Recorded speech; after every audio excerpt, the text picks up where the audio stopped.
لیکن اہل نظر نے، اہل دل نے، اہل تصوف نے کہا کہ مجمع البحرین سے مراد ظاہری طور پر فارس اور روم کا بحر ضرور تھے، جہاں روم اور فارس کے دریا آ کے ملتے ہیں، ان کے سمندر آ کے ملتے ہیں، بظاہر وہ مجمع البحرین تھا، لیکن حقیقت میں مجمع البحرین کیا تھا؟ حقیقت میں مجمع البحرین یہ تھا کہ ایک طرف شریعت کا سمندر ہے، ایک طرف معرفت کا سمندر ہے۔ شریعت کا سمندر حضرت موسیٰ علیہ السلام ہے، معرفت کا سمندر حضرت خضر علیہ السلام ہے۔ ایک طرف ظاہر کا سمندر ہے، ایک طرف باطن کا سمندر ہے، ایک طرف شریعت کا سمندر آ رہا ہے، ایک طرف علم تصوف، علم فقر، علم معرفت کا سمندر آ رہا ہے۔ اور حضرت موسیٰ کہتے ہیں اپنے غلام سے، لا ابرح حتی ابلغ مجمع البحرین، میں چلتا رہوں گا یہاں تک کہ یہ مجمع البحرین نہ ہو جائے، یعنی موسیٰ اور خضر نہ مل جائیں، شریعت کا سمندر اور معرفت کا سمندر اتصال نہ کر لیں، میں وہاں تک چلتا رہوں گا۔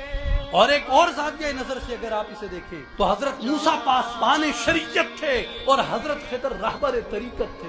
یہ مجمع البحرین ہے کہ جہاں شریعت اور طریقت اکٹھی ہو جائے اسے مجمع البحرین کہتے ہیں۔ حضور سلطان العارفین حضرت سلطان باہو رحمت اللہ علیہ کی ذات گرامی کو جب ہم قرآن کی اس اصطلاح کے مطابق دیکھتے ہیں مجمع البحرین، تو آپ کو حضرت سلطان باہو رحمت اللہ علیہ کی ذات گرامی کے اندر وہ مجمع البحرین کی صفت نظر آئے گی۔ ایک طرف کیا فرماتے ہیں، جائے کہ من رسیدم امکان ہے کسرا، شہباز لا مکانم ماں جا کجا مگسرا، کہ جس درجے پہ، جس مقام پہ میں پہنچا ہوں، امکان ہے کسرا، وہاں کسی کے پہنچنے کی مجال ہی نہیں، امکان ہی نہیں۔ شہباز لا مکانم، میں لامکان کا شہباز ہوں، مکھیوں کی لامکان کے اندر کیا جگہ ہے۔ اور دوسری طرف کیا فرماتے ہیں، ہر مراتب از شریعت یافتم، پیشوائے خود شریعت ساختم، یعنی حضرت سلطان باہو کی ذات گرامی کے اندر صفات موسیٰ بھی موجود ہیں، صفات خضر بھی موجود ہیں۔